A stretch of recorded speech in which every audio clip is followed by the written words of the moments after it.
for the brain. And so people, if I say to somebody, um, what do you want to do? And they say, well, I want to live in an amazing house.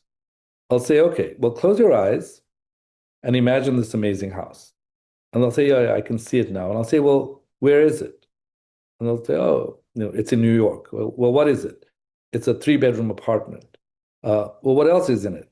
And you fill out the details. So the first step is to define it. The second step is to fill out the details. The third is to make it multi-sensory. Well, what are you smelling? Well, I'm smelling amazing food coming from the kitchen. I also bought this new scent fern, which I'm using in the living room, which I particularly like. I'm looking at my countertop and I'm seeing all these perfumes. I see a Baccarat Rouge, I see something, and now you're starting to fill that out. The fourth thing you do is you say, one of the things that builds confidence in visualization is coming from behind. Well, how did you get there? Well, it was amazing. I was living in a really ordinary one-bedroom apartment in the village, and I suddenly had this opportunity to join a startup, and I did, and we developed a product.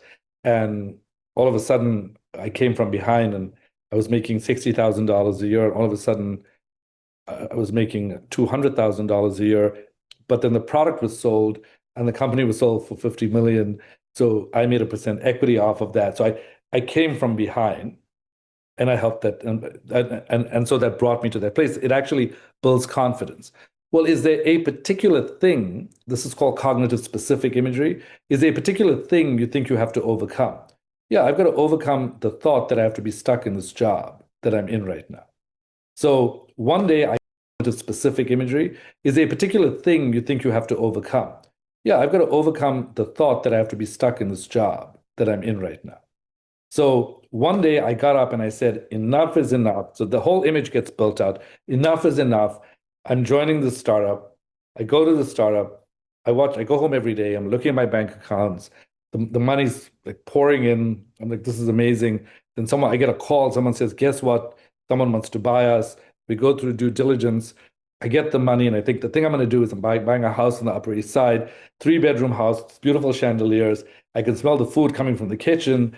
I can see this beautiful orange sofa. I can see my perfume on the counter. The more you build out this image, the more multidimensional it is, the more you can build out the where you were to where you are, the more strongly you will fill out this vision. And in my book, Tinker Dabble Doodle Try, I actually go through the different processes that you can use to build out this imagination and embrace the sense of possibility. As we get to the